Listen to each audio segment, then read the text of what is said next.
Aphrodite enters Greek myth not as a harmless emblem of romance, but as a force born at the meeting point of beauty and violence. In Hesiod's Theogony, she rises from the sea foam after the mutilation of Uranos, and from the beginning, that origin matters.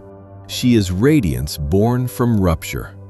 Yet another ancient tradition, preserved in Homer, calls her the daughter of Zeus and Dione. The Greeks did not speak with one voice about her birth, but both traditions agree on one thing: Aphrodite is old, powerful, and impossible to reduce to something as simple as prettiness.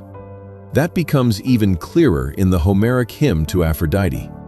There she is not merely the goddess of lovers, she is the power that stirs longing in gods, in mortal men and women, in birds, in beasts, in creatures of land and sea. Desire, in Greek thought, is not a private feeling hidden in the heart. It is a force that moves through the structure of the world. Aphrodite makes beings turn toward one another. She pulls beauty, appetite, fertility, pleasure, marriage, seduction, and risk into a single divine domain. Even in cult, she is not confined to bedrooms and weddings. Ancient worship linked her strongly with Cyprus and Cythera, and in some places with the sea itself, reminding us that attraction, movement, and arrival all belong to her. The hymn also says that almost no one escapes her, though Athena, Artemis, and Hestia stand outside her domain. That detail matters. Aphrodite's power is presented as nearly universal, but not absolute. Greek myth is careful with limits, and that is why Aphrodite is so much more dangerous than a modern image of love might suggest. She does not only make people happy, she unsettles judgment. She clouds proportion. She turns admiration into hunger and hunger into action. The Greeks understood that beauty is never just something you look at. Beauty does things. It persuades, it bends, it rearranges loyalties. In Aphrodite, they gave that truth a face. Not a soft truth, but a sacred one, because some gifts do not arrive as comfort. Some arrive as irresistible movement.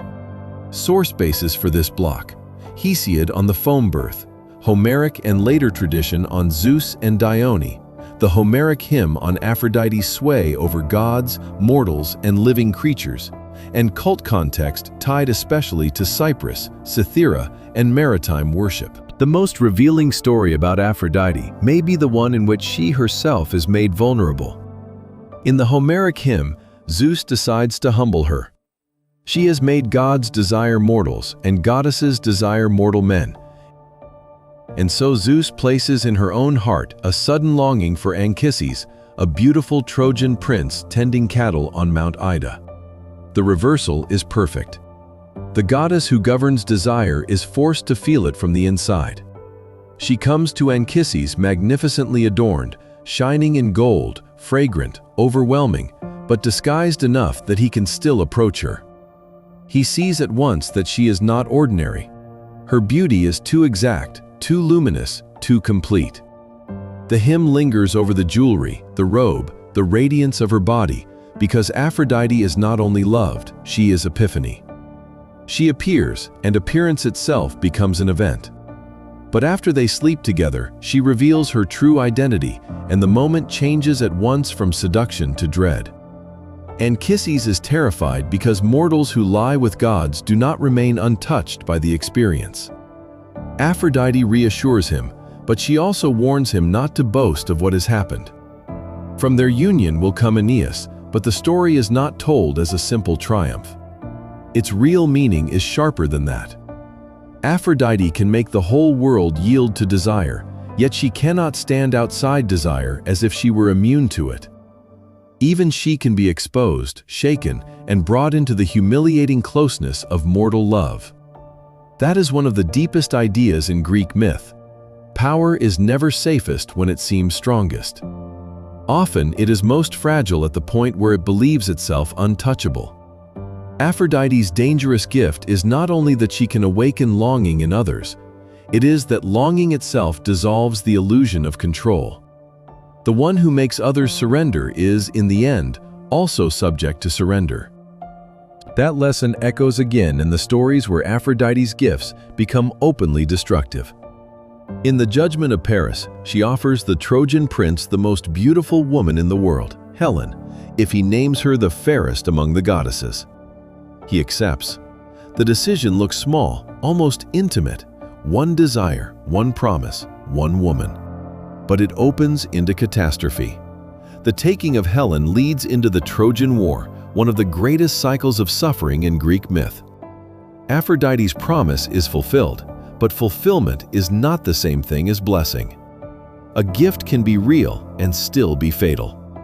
In the Iliad, Aphrodite protects her favorites, rescuing Paris and trying to save her son Aeneas from battle. Yet Homer also marks her limits. When Diomedes wounds her, she flees to Olympus, and Zeus tells her that war does not belong to her sphere. Her place is in the works of marriage and desire, while battle belongs to Athena and Ares. It is a revealing moment. Aphrodite moves history, but not like a general.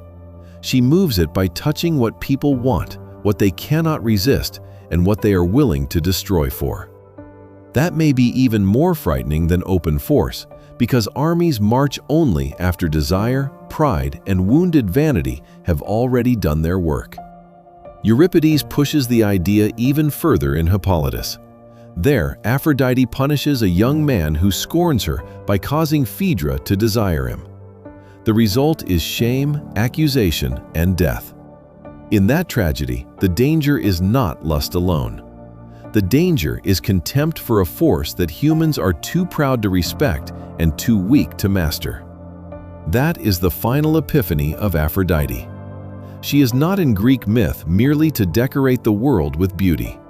She exists to remind us that desire is one of the great ordering and disordering powers of life. It creates unions, births, and longing, but once mixed with vanity, pride, possession, or refusal, it becomes ruin. Aphrodite's gifts are beautiful. That is exactly why they are dangerous.